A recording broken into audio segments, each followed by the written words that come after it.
नमस्कार दोस्तों, स्वागत है एक बार फिर से आपका पोएट किसान के यूट्यूब चैनल पे। तो दोस्तों, आज जो हमारी फार्मिंग है उसको पूरे पूरे 9 दिन हो गए हैं और 9 दिन में मैं पूरी हिस्ट्री बताता हूँ जो हमने फार्मिंग डाली है ये, इसमें 9 दिन में क्या-क्या हुआ। क्योंकि हम जो पर डे वीडियो दे रहे हैं उसमें ऐसा होता है कि कुछ लोगों की वीडियो छूट जाती है और पता नहीं लग पाता कि भई कौन-सा दिन चल रहा है, क्या हुआ है। कुल मिला के सबसे पहले हम बताते हैं कि जो मोर्टेलिटी है हमारी 7-8 दिन में कितनी होगी, यानी 9 दिन के अंदर-अंदर मोर्टेलिटी हमारी कितनी हुई है। 60 से 70 मॉर्टलिटी हमारी इस 7 डेज़ में हो गई हैं। और एक चीज़ मैं बताता हूँ कि जो ये चैनल है इसमें बिल्कुल पारदर्शिता होती है कि जो मॉर्टलिटी होती है हम उसको बताते हैं। 60-70 के बीच में मॉर्टलिटी हुई है और आप देख सकते हैं कि जो चिक्स है वो काफ़ी स्वस्थ है, हैप्पी है। हमारे निपल सिस्टम जो चल गए थे वो चल गए थे दूसरे दिन से। और आज मैं आपको बहुत सारी चीज़ें बताने वाला हूँ और एक ऐसे शख्स से मिलवाने वाला हूँ जिनकी मतलब 6 महीने से रिसर्च कर रहे हैं कि भैया फार्मिंग करें ना करें, और उनकी एजुकेशन भी काफ़ी हाई है, तो उनसे भी मैं आपकी मुलाकात कराऊंगा, जो कि उनसे पूछेंगे भैया आप फार्मिंग क्यों करना चाहते हैं। और दरअसल वे मेरे सब्सक्राइबर भी हैं जो मेरे फार्म पे आते हैं और उन्होंने मुझे यूट्यूब के माध्यम से ही ढूंढा था। तो सबसे पहले मैं आपको ये बता देता हूँ कि हमारा जो बर्ड है उसमें अभी कोई भी मेडिसिन नहीं चल रही है। नो मेडिसिन, ओनली साफ पानी, एसिटिक एसिड और क्लीन टैप का इस्तेमाल किया जा रहा है। और बीच बीच में हम बायोप्रो का इस्तेमाल कर रहे हैं। और बायोप्रो आप नहीं जानते तो बायोप्रो एक ऐसी दवा है जो इसकी जो बीट की क्वालिटी है उसको बना के रखेगी, आपका जो एफसीआर है उसको मेंटेन करके रखेगी। अब आप लोग सोचोगे कि एफसीआर कैसे मेंटेन करेगी। देखिए, अगर आपकी जो बीट है, मुर्गे की बीट है, वो सही से पच के निकल रही है, यानी उसमें फीड में दाना नहीं आ रहा है, तो आपका ऑब्वियसली कि दाना आपका बचेगा।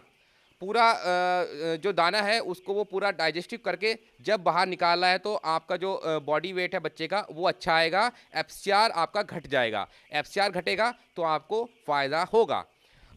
ये जो फार्मिंग है ये मैं कम से कम 5 साल से कर रहा हूँ और 5 साल से करने के उपरांत मैंने यही निष्कर्ष निकाला है कि अगर आपकी जो फार्म में बीट है वो अच्छी रहेगी तो उससे क्या होगा कि आपका मुर्गा स्वस्थ रहेगा, आपके मुर्गे में कोई भी बीमारी नहीं आएगी। सबसे ज़्यादा जो बीमारी आने का चांसेस होता है वो होता है लीटर से। अगर आपका लीटर अच्छा होगा, यानी लीटर क्वालिटी अच्छी होगी और लीटर जो मेंटेन होगा वो होगा उसकी बीट से। सपोज करें कि आपका मुर्गा जो लीटर है वो बीट है वो पतली कर रहा है तो इससे लीटर ख़राब होगा, और जैसे ही लीटर ख़राब होगा तो फिर आप उसको गुड़ाई करेंगे, इधर से उधर करेंगे, तो धीरे धीरे इस तरह से बीमारियां बढ़ने स्टार्ट हो जाती है। तो ये 5 साल का अनुभव है कि अगर आपने बच्चे की बीट पे अगर कंट्रोल कर लिया है कि बीट सही आ रही है तो कोई भी बीमारी नहीं होगी। सपोज करें अगर ये मुर्गा ज़मीन पर ना पल के 1 फुट की ऊंचाई पे अगर पल जाए तो इसमें कोई भी बीमारी नहीं आएगी। मुर्गे के अंदर अपनी बीमारी नहीं होती, मुर्गे की जो बीट होती है उसी से बीमारी होती है। ऐसा कुछ भी नहीं है कि मुर्गे के अंदर खुद के अंदर बीमारी होती है। जब वो खाता है, जब उल्टा सीधा अगर उसने खा लिया, सपोज करो उसने खाना खा लिया अपना, और जो उसकी पाचन सही से नहीं हुई, तो बीट अगर लूज ड्रॉपिंग कर ली, तो उस लूज ड्रॉपिंग को अगर दूसरा बर्ड चोंच मार के अगर उसको चोंच मार देगा तो वो वाली बीमारी उसमें ट्रांसफ़र हो जाएगी। तो सबसे ज़रूरी है कि हमें अपना लीटर को अच्छे से मेंटेन करके रखें। अब हम इसमें कोई भी दवाई मेडिसिन का इस्तेमाल नहीं कर रहे हैं। मुर्गा हमारी जो मोर्टेलिटी परसेंटेज है वो हमारी अभी 1% के अंदर ही अंदर है, 1% के आसपास चल रही है। और ये सबसे बढ़िया होता है कि जो भी कंपनी या जो भी फार्मर अगर 1% के अंदर अंदर अगर 7 दिन की मोर्टेलिटी आपकी है तो आपका बर्ड अच्छा जाना है। ऑटोमेटिकली अगर आपका परसेंटेज बढ़ जाता है, यानी अगर 7 डेज़ के अंदर अंदर बढ़ जाता है तो इसका मतलब ये है, चाहे बाद में आप कंट्रोल कर लें, लेकिन इसके अंदर ये होता है कि आपका बर्ड कहीं ना कहीं बीमार हुआ था जिससे कि आप में जो परसेंटेज है, मोर्टेलिटी परसेंटेज, वो बढ़ गया है। अभी अगर आप, मैंने आपसे कई बार बोला है कि आप अगर 7 दिन तक अच्छे से ध्यान दे लेते हैं, 3 दिन से अच्छे से ध्यान देंगे फार्म में, तो आपको कोई भी दिक्कत का सामना नहीं करना पड़ेगा। अभी बस हमको क्या करना है, देखिए जैसे ये गर्मी का सीज़न है, अब इस हमें गर्मी सीजन में सिर्फ मात्र एक चीज़ देखनी है कि हमारे फार्म है ये गर्म ना हो। अब इसका भी हम एक बहुत सस्ता बंदोबस्त करेंगे जो मैं आपको लाइव दिखाऊंगा। जैसे ही वो व्यवस्था मैं करता हूँ तो आपको सारा कुछ इस चैनल पे मिल जाएगा। कुल मिला के गर्मी में कोई मैनेजमेंट नहीं होता, मैनेजमेंट होता है सिर्फ आपके फार्म को ठंडा करना। किसी भी तरह आपने अगर फार्म को ठंडा कर दिया, चाहे आप इस पर स्प्रिंकल चलाएं, चाहे इसमें बारिश कराएं, चाहे इसके ऊपर फूस डलवाएं, किसी भी तरह करके फार्म का टेम्परेचर 90 से नीचे आपने अगर कर लिया है तो आपको फ़ायदा होगा, वज़न भी मुर्गा बढ़िया लेगा, जैसा कि सर्दी में लेता है इतना तो नहीं लेगा, पर सर्दी से थोड़ा-सा कम लेगा, लेकिन आपका वज़न भी बढ़िया आएगा। सपोज़ करो वहीं अगर आपका फ़ार्म का मुर्गा गर्मी से पंपिंग करता है, तो क्या करता है कि वो आधी एनर्जी अपनी पंपिंग में ही निकाल देता है, जिससे कि उसको जो दाना जो खा रहा है, उससे उसका पूरा पोषण नहीं मिलेगा और जो उसका जो वेट है, वो कम आएगा। इससे आपका एफसीआर बढ़ेगा। तो कुल मिला के सबसे पहले जो मैनेजमेंट आपको करना है, सारी कुछ चीज़ बंद कर दीजिए। अगर दवाई-ववाई लगा रहे हैं, ठीक है, जो चीज़ लग रही है, लेकिन सबसे पहले आपका जो फ़ार्म है, वो ठंडा होना चाहिए। देखिए दोस्तों, बहुत सारे लोग मेरे से क्वेश्चन करते हैं कि सर फार्मिंग कैसे करें, क्या करें? तो भैया आप लोग हमारी वीडियो देखें, वीडियो देखने के बाद मैं जो मैनेजमेंट बताता हूँ उसमें उसको फॉलो करें। क्योंकि आपको 50 तरह की वीडियो मिल जाएंगी यूट्यूब पे कि भैया ये करें, वो करें। अगर हम अपने मुर्गे में बहुत कम मेडिसिन का इस्तेमाल करेंगे, यानी बहुत कम का मतलब सिर्फ नॉर्मली मेडिसिन जो होती हैं वो लगाएंगे, एक्स्ट्रा ज़्यादा कुछ नहीं लगाएंगे, तो क्या होगा कि हमारे जो मुर्गे की जो हमारे बर्ड की इम्यूनिटी पावर वो बढ़ जाएगी। अब जो इम्यूनिटी पावर बढ़ेगी तो उसको जो बीमारी है उससे उसको राहत मिल जाएगी, उससे लड़ने की क्षमता उसके अंदर हो जाएगी, तो बर्ड बीमार नहीं पड़ेगा। देखिए, लेकिन 2-3 चीज़ें आपके मुर्गे में ज़रूर लग जानी चाहिए, जैसे कि आपका लीवर हुआ। अगर ये बर्ड दाना खाता है तो क्या होता है कि इसका लीवर कमज़ोर हो जाता है ज़्यादा दाना खाने से। तो उसका लीवर को मजबूत करने के लिए उसको लीवर लगाया जाता है। कभी-कभी इसको भूख कम लगती है तो ब्रोटोन का इस्तेमाल कर सकते हैं, जो कि एक तरह से ग्रोथ प्रमोटर का काम भी करता है और आपकी भूख को भी बढ़ाता है। तीसरा आप क्या लगा सकते हैं, अगर बर्ड पानी कम पी रहा है तो मेडिसिन के रूप में आप नीरी का इस्तेमाल करें। यही 3 चीज़ें अगर आप गर्मी में फॉलो करते चलेंगे तो आपके बर्ड को कोई भी समस्या नहीं होगी। बर्ड की बीमारी तो बहुत सारी होती हैं और कोई कहेगा कि बर्ड का कोई डॉक्टर होता है, स्पेशल कोई डॉक्टर ऐसा है कि पूरा 100% इलाज कर दे, तो ऐसा आज तक कोई पैदा ही नहीं हुआ है। क्योंकि ये एक बर्ड है, इसको ज़रा-सा भी अगर आप इसको कोई ज़रा-सा भी कुछ एक्स्ट्रा दे देंगे या ज़रा-सा भी इसमें कोई इंजेक्शन भी लगा देंगे, तो ये एकदम मर जाएगा। तो ये बहुत सॉफ्ट चीज़ होती है, एकदम से बीमारी को नहीं पकड़ता, धीरे-धीरे ही बीमारी बढ़ने में आती है और धीरे-धीरे ही जाती है। अब कुछ लोग कहते हैं सर हमने ये दवाई लगाई और हमारा क्या हुआ है कि हमारा इलाज, मतलब आपने बताया हमारा इलाज नहीं हुआ। लेकिन कम से कम उस दवाई को 3 दिन तक कंटिन्यू करें, तब जाकर उस बर्ड को राहत मिलती है।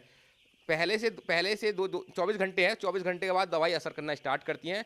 तभी तो कहता हूँ कि अपनी जो बीमारी है उससे पहले आप इलाज उसका ढूंढ लीजिए। तो चलिए, ये थी थोड़ी सी बात 7 दिन में हमने क्या क्या करा, आपको क्या करना है पूरे उसमें। अब मैं आपको एक शख्स से मिलवाना चाहूँगा जो कम से कम मेरे सब्सक्राइबर भी हैं और मेरे व्यूवर्स भी हैं और मेरे ही पड़ोस के रहने वाले हैं और जो मिले हैं मुझे यूट्यूब के माध्यम से, जो यहाँ पर आए हैं। उनको बोल रहा है कि यार अपना फार्मिंग है वो आप ना करके कुछ और काम कर ले, तो उनको ये है कि हमको फार्मिंग करनी है।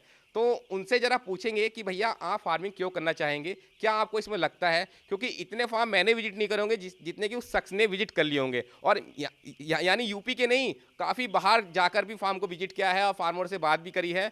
तो चलिए, मैं इनवाइट करूँगा लव को। तो लव, इधर आइए। बहुत बहुत धन्यवाद भैया। तो ये है लव, और ये हमारे फार्म पे कम से कम 7 दिन से एज ए ट्रेनिंग की तरह भी काम कर रहे हैं, मेरे साथ ही आ रहे हैं। और मतलब जब से बच्चा इस फार्म में उतरा है तब से ये उस बर्ड को देख रहे हैं। तो लव, ये बताइए कि आपने जब से ये बच्चा उतरा है, आपने देखा कि इसमें कुछ मेडिसिन का इस्तेमाल हुआ है या नहीं हुआ है, मैनेजमेंट कैसा है? मतलब जितनी मैंने वीडियो देखी थी आज तक भी, या जहाँ पर मैं विज़िट करता हूँ, तो वो लोग बोलते हैं कि हैचरी के बाद point two point, day wise day हमें ये देना पड़ता है, हमें ये लाना पड़ता है, वरना बच्चा मर जाता है, ये हो जाता है। हाँ लेकिन अगर सब कुछ ब्यूरो करने के बाद जो हाँ मैंने सर्वे किया है हाँ अपने हाँ उसमें, हाँ हाँ, इधर आ जाओ, हाँ। जो आपके फार्म में आके विजिट किया, तो मुझे लगा कि ना के बराबर आप इसमें दवाई देते हैं, बल्कि जो ज़रूरी होती है सिर्फ वो ही प्रोवाइड कराते वही हैं। बात है। बाकी जो लोग अधिकतर दवाई लगाते हैं और फिर भी उसके बाद भी उनका एफसीआर और ये मुर्गा उनका ग्रोथ नहीं कर पाता है, उनकी वजह मुझे पता चल गई आज। ज़्यादा ज़्यादा दवाई देने से, ज़्यादा चीज़ें उसमें भरने से मुर्गा डिसपॉइंट हो जाता देखिए, है। एक चीज़ मैं बताता हूँ, मतलब मुर्गे को वेट जितना लेना वो तो उतना लेगा। अगर आप उसमें एक्स्ट्रा एक्स्ट्रा दवाई जब लगाई जाती है जब मुर्गा अंडर वेट हो, यानी मुर्गा अगर अपनी ग्रोथ से कम ग्रोथ ले रहा हो, तो उसमें दवाई का काम हो। अगर मुर्गा अपनी पूरी ग्रोथ पे ले है, अब उसमें आप दवाई लगा लोगे, ऐसा नहीं मुर्गा 3 किलो का हो जाए, ऐसा नहीं होगा। अगर उसको 2.5-2 किलो का वजन लेना है तो वो 2 किलो का वजन लेगा। अगर मुर्गा सपोज करो कि आपने जितना दाना खाया उसका वजन 1400-1500 ग्राम आ रहा है, तब जाके वो दवाई का काम करें, वरना बिल्कुल भी दवाई को इस्तेमाल ना करें कोई भी। अच्छा लव, मैं एक चीज़ बताऊँगा कि लव, आप अपनी एजुकेशन के बारे में बताइए। मैंने जो 10th किया है वो सेंट मैरी से किया है, और 12th अपना प्रियंका से किया है। बाकी तीर्थयांग यूनिवर्सिटी है, वहाँ से मैंने अपना बीएससी किया था। और जो मथुरा में है एक, वहाँ से मैंने एमबीए किया था। मेरे पास एडिशनल में 12th में बायो भी थी और साइंस भी थी, तो मैंने बी फार्मर भी कर रखा है। मतलब लाइन तो चूज़ करने के लिए मैं डॉक्टरी भी चला जाता, और या फिर इंजीनियर बन जाता, या फिर बाहर कहीं जॉब भी ऑफर कर सकता था। बचपन से ही, पहले से ही 10th क्लास से ही मैं बाहर निकला हुआ हूँ। मुझे ट्रैवल करने का बहुत शौक है, नए नए बिज़नेस देखने का बहुत शौक है। ग्राउंड टू लेवल हूँ, बिलोंग तो गांव से ही करता हूँ, लेकिन काम करने की इच्छा और ट्रैवल करने का, लोगों से घूमना, लोग किस तरह से काम करते हैं, बिज़नेस में पहले से ही दिलचस्पी थी। तो जितना लोग बोलते हैं कि इतना हार्ड है और ये है, जो लोग एसी में बैठने वाले हैं ना, वो ज़मीन की कीमत कभी नहीं जानेंगे। जो लोग एसी में बैठते हैं वो कभी ज़मीन की कीमत जान नहीं सकते। और सिर्फ यूट्यूब पे वीडियो देखकर, अगर आपको लगता है कि सिर्फ यूट्यूब पे वीडियो देखकर हमें काम आ गया और इसमें इतना प्रॉफिट है, इसकी जीसी इतनी बन रही है, तो आप कभी काम नहीं कर सकते। फील्ड में उतरना पड़ता है उस चीज़ के लिए। जब आप फील्ड में उतरेंगे तब पता चलता है आपको एक असली किसान की मेहनत होती क्या है।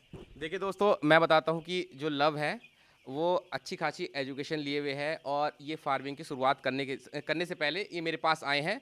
और 100% मैंने पहले इनको मना किया, क्योंकि इनका लाइफस्टाइल जो है वो बिल्कुल रॉयल है, अपना बहुत बढ़िया लाइफस्टाइल जीते हैं। और ऐसे नहीं कि मतलब कि कभी ज़मीन से मतलब जुड़े हुए नहीं है, ज़मीन से जुड़े हैं, पर लाइफस्टाइल बहुत ही हाई है। मैंने इनको देख के बोला कि यार आप ये बिजनेस ना करें, आपके बस की बात नहीं है। रियलिटी यही, लव यही होता है। स्टार्टिंग में हाँ, मैंने ये मना किया था कि मत करें, लेकिन लव की जो मतलब लगन है, लगन का मतलब ये है कि जब से ये मेरे पीछे पीछे लगा रहता है कि भैया ये बताइए वो बताइए, तो मुझे भी लगा, पहले तो मैंने लगा कि यार ये लव ऐसी है, ये नहीं कर पाएगा फार्मिंग, क्योंकि भैया गाड़ी से घूमने वाला बंदा है, नहीं कर पाएगा। लेकिन मुझे इनकी जो लगन है, इनकी जो फार्मिंग करने की, यानी एक बिजनेस करने की जो लगन है, क्योंकि इतने पैसे में लव कोई भी बिजनेस स्टार्ट नहीं होता। और एक छोटी सी उम्र सिंपल में, सी बात है। छोटी सी उम्र में आप 5-6 लाख का इन्वेस्टमेंट करके अगर कोई बिजनेस पैसा कमा सकते हो, यानी एक सवा लाख रुपए, 50 मतलब 50,000 से लेकर 1-1.25 लाख तक छोटी सी फार्मिंग में आप कमा सकते हो। सही बात। तो वो यही है कि आप फार्मिंग, मुर्गा फार्मिंग करें। वही अब सही बात देखिए है। बहुत से लोग कहते हैं यार मुर्गा फार्मिंग, मतलब ये छोटा शब्द है ना, मुर्गा फार्मिंग। हाँ। तो इसके बारे में क्या कहोगे? एक छोटा शब्द है। पहले तो मैं एक चीज़ बोलना चाहूँगा कि मुझे नहीं पता, शायद मैंने भैया से ज़्यादा विजिट कर लिए फार्म्स या नहीं, बस ट्रैवल इतना किया क्योंकि मुझे कुछ भी चीज़ करने के लिए ना उसके अंदर तक, तह तक घुसना बहुत अच्छा लगता है, कि पहले जानूँ तो कि काम होता कैसे है, कैसे करते हैं लोग, कैसे नहीं। लेकिन इतना ट्रैवल कर लिया, इतने इतने फार्म्स देख लिए, सब कुछ देख लिया, लेकिन आने के बाद जो भैया के फार्म, जो भैया जिस तरह से मुझे मुलाकात हुई, यूट्यूब के जरिए हुई। मैंने इतनी वीडियोस पढ़ी हैं आपकी यूट्यूब पे, बहुत सारी अनगिनत पड़ी हैं। पोल्ट्री फार्म डाल दो, बहुत सारे आ जाएंगे। लेकिन जितना एक्यूरेट बताते हैं भैया, जितना एक्यूरेट वो डिस्क्राइब करते हैं, जो एक एक चीज़ बताते हैं, कंपनी है, कंपनी का अगर कंपनी धोखेबाजी भी कर रही है, कंपनी कुछ भी कर रही है, तो उसकी भी पुष्टिकरण सामने रख देते हैं आपके। सब चीज़ पूरा खोल के रख देते हैं, किसी चीज़ की ज़रूरत ही नहीं पड़ेगी आपको। आपको कहीं टहलने की ज़रूरत ही नहीं। लोग अपना एक बार मुर्गा दिखाते हैं, हमारा 1 दिन का हो गया, 2 दिन का हो गया। ये वैक्सीनेट से लेके चीज़ों को कैसे मैनेज करना चाहिए, कहाँ से माल लेना चाहिए, क्या करना चाहिए, A to Z इनके चैनल पे पड़ा है। अच्छा लव, एक चीज़ बताओ, जैसे कि आपने मुझे यूट्यूब पे देखा है, आज लाइव देख रहे हो, 7-8 दिन से मेरे साथ ही घूम रहे हो। हाँ। ये चीज़ बताइए कि जो मैं यूट्यूब पे बताता हूँ, क्या आपने यहाँ पर देखा कि यहाँ प्रेजेंट में वो है? कु- जो अगर आपको लगता है कि सिर्फ एक वीडियो बनाना, एक वीडियो बनाता है एक इंसान और शायद उसमें अपना बढ़ा चढ़ा कर भी बोल देता होगा, तो एक तो सबसे पहले मैं व्यवहार की बात करूंगा। जैसा यूट्यूब पे व्यवहार है, ऐसे ही ऑफ कैमरा व्यवहार है। और जो चीज़ें ये ऑफ कैमरा बता रहे हैं, ऑफ कैमरा करते हैं सॉरी, और जो ऑन कैमरा करते हैं, बिल्कुल एक्यूरेट है। किसी को वो चीज़ में बिलीव मुझे आकर हुआ है यहाँ पर। वो A to Z जो चीज़ ये कैमरे पर बताते हैं वो चीज़ करते भी हैं। अगर ये दवाई दिखा रहे हैं वो चीज़, तो वो अप्लाई भी करते हैं। नहीं कर रहे, नई दवाई लगा रहे तो नहीं अप्लाई करते। और ये एक्यूरेट यहाँ आकर पता चला है। और मैं कोई ऐसा नहीं हूँ कि, मैं तो अभी 4-5 दिन पहले ही मिला हूँ भैया से, ठीक है। उसके बाद अब एक तरह से मेरे बड़े भैया गार्जियंस की तरह हो गए हैं, बिल्कुल ठीक है। हम्बल नेचर इतना है कि चीज़ों को इस तरह से डिस्क्राइब करा है कि कोई और पोल्ट्री फार्म वाला कर ही नहीं सकता। मैंने 100 से ज़्यादा पोल्ट्री फार्म विजिट कर लिए, 100 से ज़्यादा, लेकिन एक पोल्ट्री फार्म ऐसा मिला है जो ए से लेके जेड तक की चीजें ऐसे बता रहा है, ऐसे बता रहा है जैसे बस पैसे की मशीन छापते रहो। अच्छा लव, जैसे कि आप बहुत सारे पोल्ट्री फार्म पे गए हैं, चलो आप उन फार्म पे भी गए हैं जो यूट्यूब नहीं बनाते, मैं तो चलो यूट्यूब जी पे वीडियो बनाता हूँ। क्या लगा कि इस बिजनेस में जान है या नहीं है? देखिए, 100% जान है बिल्कुल। और ऐसा है कि इतने बजट में ना आपको इतना बेनिफिट और इतनी अपनी खुद का बिजनेस करने के लिए कोई भी कंपनी, कोई भी ऐसा स्टेट में ऐसा कोई है ही नहीं कोई बिजनेस जो आपको ऑफर दे। बस मेहनत है थोड़ी सी ज़्यादा। हाँ, मेहनत है। अच्छा, एक चीज़ और बताइए, लोगों को ये लगता है कि फार्म बंद होते हैं। फार्म तो बंद होते हैं, 100% जो फार्म खोलते हैं, बहुत 70% लोगों के फार्म बंद होते हैं। उस बंद होने का कारण बताइए, क्योंकि आप तो घूमे हो कि क्यों मैनेजमेंट, बंद होते हो। मैनेजमेंट मैनेजमेंट, सबसे मेन जरूरी होता है, मैनेजमेंट। दूसरी जानकारी का अभाव। अभाव कि आपको बच्चे के मल से ये पता चल जाए कि बच्चा किस चीज़ से संक्रमित है। अभी मैं आपको एक एग्जांपल लेता हूँ। मैं अपने घर में एक एक्वेरियम लाया, मुझको उसके बारे में नॉलेज नहीं थी, तो मैंने खुशी खुशी डाल दिया, बढ़िया 10-12 हज़ार रुपये मैंने उसमें लगा दिए और मछलियाँ डाल दी 8-10। सारी मछली मर गई मेरी क्योंकि मुझे जानकारी नहीं थी। तो मैंने एक्वेरियम उठा के एक साइड में रख दिया अभी। क्यों ऐसी फार्म है, जब हमको नॉलेज नहीं होगी, हमारा नुकसान होगा, तो हम उसको क्या करेंगे, बंद कर देंगे या इसको टेंशन को छोड़ो। तो सबसे पहले अब मैं उस एक्वेरियम में क्या कर रहा हूँ कि नॉलेज दे रहा हूँ कि मछली कैसे पलती है, छोटी सी चीज़ से ही। तो वही चीज़ है फार्म की, अगर आपको नॉलेज होगी, यानी नॉलेज मतलब आप जब तक ये नहीं समझ पाओगे इस वर्ल्ड में दिक्कत क्या है, परेशानी क्या है, फार्म तो कोई भी कर ले, ठीक है, कच्चा फार्म बना के कोई भी 2-4 लाख रुपए ला के काम स्टार्ट कर सकता है। लेकिन काम को लंबे समय तक, लॉन्ग समय तक चलाने वाला ही एक फार्मर कहलाता है। आपने ऐसे देखा होगा कि बहुत सारे लोग नए नए आए भैया काम करने के लिए और बढ़िया फार्म करा, 1 लाख 2 लाख पाली और बड़े खुश हो गए कि यार हम बड़े भारी फार्मर बन गए हैं, बहुत अच्छा काम कर रहे हैं और हमसे बढ़िया। लेकिन जहाँ जहाँ तीसरी लाट डली, क्योंकि दो लाट तक तो उसके फार्म में वायरस आया ही नहीं क्योंकि फार्म बिल्कुल फ्रेश है। अगर इसी फार्म को अगर हम किसी एक नई जगह से स्टार्ट करें तो बच्चा बहुत अच्छा वेट लेगा, बहुत अच्छा पलेगा, कोई भी दिक्कत नहीं आएगी। लेकिन जहाँ आपका तीसरा बैच डला, उसमें बैक्टीरिया, उसमें इन्फेक्शन, सारी चीज़ को झेलना, वो होता है फार्मर। तब आप फार्मर बनना स्टार्ट होगे। उसको पता है कि अगर यहाँ वायरस आएगा तो मुझे कैसे आएगा, उसको रोकथाम कैसे करनी है, वायरल आएगा तो उसकी रोकथाम कैसे करनी है, सफाई कैसे होती है। नए नए फार्मर क्यों लगते हैं कि 1-2 लाट ला के बंद क्यों करते हैं, क्योंकि 1-2 लाट में उनको फ़ायदा हो जाता है, क्योंकि गंदगी नहीं होगी, मुर्गा बढ़िया पला, क्योंकि और बढ़िया वजन लिया तो उनको फ़ायदा हो गया। जहाँ तीसरी लाट के बाद उनको नुकसान हुआ तो क्या करते हैं, फार्म कर देते हैं बंद। भैया कहेंगे भैया इस बिजनेस से तो बेकार है, क्योंकि अच्छा जब आप उनके पास पहली लाट में जाओगे या दूसरी लाट में जाओगे तो कहेंगे इससे बढ़िया काम नहीं है। जहाँ आप तीसरी लाट में पहुँचे तो कहेंगे भैया इस काम को बंद कर रहे हैं हम, तो हमसे नहीं होगा। तो यही है कि जानकारी का अभाव। एक बार में, 2 बार में, 3 बार में ये कोई भी फार्मर नहीं बनता। मैं 4 से 5 साल हो गए काम करते करते, अभी तक सीख रहा हूँ। जो सीखता हूँ मैं आपको डिलीवर कर देता हूँ। जो चीज़ गलत होती, कुछ नॉलेज मुझे भी नहीं होती भाई, मैं पता कर लेता हूँ। जैसे कि आप लोग मुझसे कुछ पता कर लेते हैं, मैं भी किसी से पता कर लेता हूँ। क्योंकि धीरे धीरे एक स्टेप बाय स्टेप आदमी चलता रहता है। जैसे छोटी मोटी बीमारी तो हम चलते चलते पता लग रहा है, कुछ ऐसी बीमारी, कोई नई बीमारी आ गई, उसको हमें डिस्क्राइब करने में टाइम लग गया और उसको हमें रोकथाम करने के लिए कभी कभी हमें दूसरों का सहारा भी लेना पड़ जाता है। ऐसा नहीं मैं नहीं कर, मैं पूरा ज्ञान गुरु हूँ, लेकिन मैं इतना जानता हूं कि एक अगर फार्मर कोई नई पोल्ट्री फार्मिंग स्टार्ट करता है तो उसके फार्म को मुझे चलवाना है, तो उसको कैसे, एक तो सबसे पहली बात तो उसको मेंटली, दिमागी तौर पर उसको तैयार होना पड़ेगा। क्योंकि भाई मैं उसको अगर ये से बता दूंगा कि भाई इसमें फ़ायदा ही फ़ायदा है, अगर उसको एक बार नुकसान हो गया तो वो कहेगा कि भैया ऐसा हुआ कि आपने नुकसान करवा दिया, ये है वो है, मतलब 4 बातें हमको बता देगा। और ये नहीं समझ पाएगा कि ये एक रूल है भैया, जहां अगर फार्मिंग करी आपने तो वहां नुकसान तो होना है। बिल्कुल यही सही। मैं ये बीच में एक बार भैया की बात काट के बोलना चाहूँगा कि अगर हम कोई ग्रेजुएशन करते हैं या 9th करते हैं, 10th करते हैं, मे बी 1 साल लगता है ग्रेजुएशन करने के लिए, 3 साल, बीटेक कर रहे हो तो 4 साल। किसी भी एक चीज़ करने के लिए एक उसकी सीमा होती है कि उसके बाद ही आपको डिग्री मिलेगी। तो क्या आपको लगता है कि सिर्फ आप 4-5 वीडियो देखने के बाद या 1-2 वीडियो देखने के बाद आप ये फार्मिंग कर सकते हैं? करने के लिए पूरी वीडियो, अगर जब भैया इस पर डिस्क्राइब कर रहे हैं, मैंने ये चीज़ देखी कि आदमी सिर्फ अपने पोल्ट्री फार्म को सक्सेसफुल दिखाता है कि मेरा पोल्ट्री फार्म इतना ग्रोथ कर रहा है, ये कर रहा है।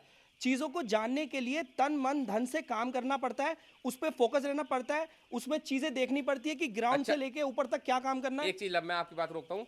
लोगों क्या है, लोगों को अच्छा ही सुनने की आदत हो गई है। हाँ। अगर मैं अपने फार्म में मोर्टेलिटी दिखा देता हूँ कि मेरे फार्म में बच्चा मरा है, तो लोग कहते हैं कि सर आपसे बच्चा नहीं पालना था। हाँ, अगर मैं दिखा रहा हूँ तो इसको सोचो कि भाई मैं क्यों दिखा रहा हूँ, कि सही इसमें बात है। नुकसान भी हो सकता आप है। ही का फायदा है उस चीज़ में, उस चीज़ में फायदा आपका है। आगे को आपको जब फार्म खोलोगे उस चीज़ में लाभ अभी मिलेगा। मेरी कुछ वीडियो हुई जिसमें बच्चा मरा, तो मैंने पूरी मोर्टेलिटी दिखाई है, और कंपनी इसको अलाउ नहीं करती थी, लेकिन मैं दिखाता हूँ। मैं उनसे लड़के दिखाता हूँ कि मैं दिखाऊंगा आपका बच्चा अगर मरा है तो मैं दिखाऊंगा, लेकिन उस चीज़ का कम से मेरे फार्मर को ये पता होना चाहिए कि बच्चा क्यों मरा है। ठीक है, तो ये चीज़ अगर मैं आपसे अच्छा बता दूँ कि भाई इसमें बहुत पैसा आ रहा है, कोई बच्चा नहीं मरेगा, 2-4 बच्चा मर गया, तो आप बड़े खुश हो जाओगे, खुशी खुशी फार्म खोल लोगे। कि यार ये तो बहुत बढ़िया है। वहीं आपको, क्योंकि आप मुझे मतलब बहुत बढ़िया मानोगे कि यार ये उनका तो फार्म में बच्चा ही नहीं मरता, बहुत बढ़िया आदमी है, क्योंकि आपको अच्छे सुनने की आदत पड़ गई, मैंने आपकी तारीफ कर दी है अपने फार्म की। लेकिन जहां मैंने बुराई करनी स्टार्ट करी तो लोग कहेंगे इसमें फायदा नहीं है, ये है वो है। लेकिन अगर आप बिजनेस करें तो बुराई अच्छाई दोनों ही एक साथ चलेंगी, बिल्कुल सही बात है। प्रॉफिट लॉस दोनों एक साथ चलेंगे। और ऐसा आज तक कोई फार्मर पैदा नहीं हुआ जिसका लॉस ना हुआ। अगर हुआ तो मेरे सामने यहाँ पर खड़ा कर दीजिए, मैं अभी 2 मिनट में उसके सच्चाई पता कर दूंगा कि उसको नुकसान हुआ था या नहीं हुआ था। और मेरे को भी बहुत नुकसान हुआ स्टार्टिंग में। लॉस हो भी रहा है तो वो दिखाएगा नहीं, दिखाएगा नहीं, वो सिर्फ आपको प्रॉफिट ही बताएगा। अगर कोई बंदा अपनी कंपनी से जुड़ के, कंपनी से लड़के आपको अपनी मॉडलिटी दिखा रहा है, मॉडलिटी के बाद दिखा रहा है कि कंपनी क्या करती है, कैसे करती है, पूरी ए से लेके जेड तक चीजें दिखा रहा है, तो इसका मतलब ये नहीं है कि उस पर बच्चा पालना नहीं आता है, वो सिर्फ तुम्हारी आंखें खोलने के लिए बोल रहा है। देखिए अभी मेरा बच्चा 1 महीने लेट हुआ है। मैं आप लोगों के लिए कंपनी को सीधा डायरेक्ट टारगेट किया है। कोई भी ऐसा फार्म, मैं कोई भी यूट्यूब पे ऐसा पैदा नहीं हुआ जिसने जिसी कंपनी में काम करके कंपनी को डायरेक्ट टारगेट किया। आपकी वीडियो वायरल भी हो गई थी, बहुत ज़्यादा आगे तक वायरल हुई है वीडियो। उसके वायरल होने के बाद सुगना कंपनी के बहुत ऊपर तक पहुंची वीडियो, शायद एमडी तक भी वो वीडियो पहुंची है। वो जो ऊपर से मेलबाजी मेरे पास आ गई, मेरा बच्चा लेट किया गया 1 महीना पूरा इसलिए। और यकीन मानना सिर्फ आप लोगों के लिए लड़ता हूँ, और अभी भी अगर कंपनी गड़बड़ करेगी तो मैं तुरंत वीडियो बनाऊंगा, चाहे बच्चा आए या ना आए। ये चीज बात है, क्योंकि मैं एकदम फेयर आदमी हूँ, साफ बताता हूँ। बिल्कुल। ये लब मेरे साथ 7 दिन तक रहा है। 7 दिन तक बोला भैया आप तो यार बड़े बिल्कुल बहुत ही पोलाइट हो, बिल्कुल बहुत ही सरल आदमी हो। बहुत हम्बल। एक फार्मर की दुविधा क्या होती है, जब फार्मर रात में सोता है ना, तो सुबह को उसको उठ के ये लगता है कि मेरे फार्म पे मोर्टेलिटी ना हो गई हो। सिंपल सी अगर 70% फार्मर यही एग्री होंगे, अगर मेरी वीडियो देख रहे होंगे, जब उसका माल तैयार होता है तो रोज मंडी चेक करता है कि भैया मंडी का रेट कहीं डाउन तो नहीं हो गया हो। जब सपोज करो उसका बच्चा होता है तो उसको लगता है कि यार ये जो गर्मी है, सर्दी है, भट्टी चलाएं ना चलाएं, ऐसी बहुत सारी अनगिनत चीज़ें फार्मर झेलता है जो आपको बताता नहीं है। कुछ लोग इसी हैडकबाजी से बचने के लिए क्या करते, फार्मिंग छोड़ देते यार ये तो बहुत, क्योंकि इसका काम पूरा फार्मिंग का काम रात में है। आपकी रातों की नींद तो खराब होनी है 100%। अगर आप चाहते हो कि आप बेड पे आराम करोगे, रात को आराम से सोओगे, तो फार्मिंग मत करना भैया। अगर आप चाहते हो, आप मेहनत करना जानते हो कि हाँ कैसे पैसा कमाया जाता है, तो भैया आप इसमें वेलकम है। नहीं तो आप इसके पास ही मत जाना, क्योंकि ये बहुत हार्ड वर्क काम है। हार्ड और स्मार्ट। अगर आप इस चीज़ को समझ गए तो आपके लिए बहुत सॉफ्ट है। मैं अब घूमता हूँ, मैं आराम से घूमता हूँ, मेरे फार्म में काम चलता है, आराम से नॉर्मल मैनेज करता हूँ। लेकिन एक समय ऐसा था जब स्टार्टिंग में, जब मुझको समझ नहीं आ रहा था मैं करूँ क्या भाई, या बच्चा संभालूँ या अपने परिवार को संभालूँ, या तो रात भर यहाँ रुकना पड़ता है। कभी गाड़ी फंस रही है, कभी दाना नहीं आ रहा, कभी बच्चा का रेट डाउन हो गया है, कभी पैसा नहीं आया। तो बहुत सारी चीज़ें छोटी छोटी हमने बहुत चीज़ देखी है। लेकिन कुल मिला के ये हमने समझा है कि अगर इसको मैनेजमेंट के साथ करेंगे फार्मिंग को, तो बहुत अच्छे से हम इसमें पैसा कमा सकते हैं। बहुत अच्छे से कमा सकते हैं। मैनेजमेंट करना होता है बहुत जरूरी, और अपग्रेड करते रहना चाहिए। अगर आज एक साल में आप 2000 का फार्म कर रहे हैं, तो किसी भी तरह करके उस फार्म को 2 से 3000 करने की कोशिश करो। चीजों को सीखना चाहिए, बढ़ाते रहो चीजों को। वहीं अगर आप 2000 में यार चलो ठीक है यार, हम तो इससे परेशान है, 2000 की फार्मिंग कर रहे हैं, हम तो इससे परेशान, ये अगर रोते रहोगे तो कभी आगे नहीं बढ़ोगे भैया। तो दोस्तों ये एक छोटा सा वीडियो था, हम आपस में टॉक कर रहे थे लवर में। तो मैंने चलो अपने सब्सक्राइबर जो व्यूअर्स हैं उनके बारे में बता दें कि आप हमारे फार्म पे विजिट करने आए हो, और ऐसे ट्रेनिंग भी हमने इनको दी है धीरे धीरे। और आगे तक जब तक ये फार्म बनाएंगे इनके साथ हम रहेंगे भाई, क्योंकि बहुत अच्छे मतलब इनका विचार लगे हमको, और बहुत अच्छी बातें करते हैं भैया। और जहाँ मतलब मैंने इनको मना भी किया यार मेरे साथ फार्म पे मत आओ आप, चलिए मैं अकेला चला जाता हूँ, तो पीछे आ गए। तो भैया ये है कि इनको सीखने की चाह है और हमको सिखाने की चाह है, इसीलिए हमने इनको कहा कि चलो ठीक है अब तुम्हारा हम फार्म भी चालू कराएंगे, और जब तक हम तुम्हारे पैसे नहीं कमवा के देंगे ना, तब तक हम तुम्हारा साथ नहीं छोड़ेंगे। एक बार तुम्हारा पेमेंट बढ़िया आ जाएगा, और हाँ जहाँ आपने अगर 3 लाख रुपये अगर फार्म में लगाए, तो कम से कम उससे 6 लाख रुपये कमा कर ही साथ छोड़ेंगे, ऐसा बिल्कुल साथ नहीं छोड़ेंगे। थैंक यू सो मच भैया। तो ये एक छोटा सा वीडियो दोस्तों, और कोई भी आपके क्वेश्चन हो या कोई भी आपके सवाल हो, नीचे कमेंट सेक्शन में आप पूछ सकते हैं। एक चीज़ के लिए क्षमा चाहूँगा भैया, मैं आपका व्हाट्सएप पे रिप्लाई नहीं कर पाता, बहुत सारी कॉल आती हैं, मैं हर एक का रिप्लाई नहीं कर पाऊँगा। अगर रिप्लाई करूँगा तो मैं ये फार्मिंग है इसको खो बैठूँगा, क्योंकि मैनेज मुझे ही करना है। कुल मिला के एक ही बंदा हूँ मैं जो मैनेज करता हूँ, चाहे भले से लेबर पर काम कराता हूँ, तो फार्म को भी देखना होता है, यूट्यूब चैनल को भी देखना होता है, 2 चैनल हैं उनको भी देखना होता है। तो भैया इसलिए हम ज़्यादा बात नहीं कर पाएंगे, लेकिन हाँ, जो भी आपको नॉलेज है वो आपको मेरे व्हाट्सएप ग्रुप पे हैं बहुत सारे मेंबर जो नॉलेज दे देते हैं, और वैसे मैं वीडियो के माध्यम में आपसे बता देता हूँ। लेकिन अगर फिर भी कोई भी, अगर आपको कोई भी ज़्यादा इंपॉर्टेंट पर्सनली काम हो तो मुझे व्हाट्सएप पे एक बार डाल दीजिए, सर बहुत ज़्यादा इंपॉर्टेंट काम है, आप मुझे कॉल कर लीजिए, तो मैं उसको कॉल कर लूँगा। तो दोस्तों मिलते हैं नेक्स्ट वीडियो में, तब तक के लिए जय हिंद, वंदे मातरम, जय जवान, जय किसान।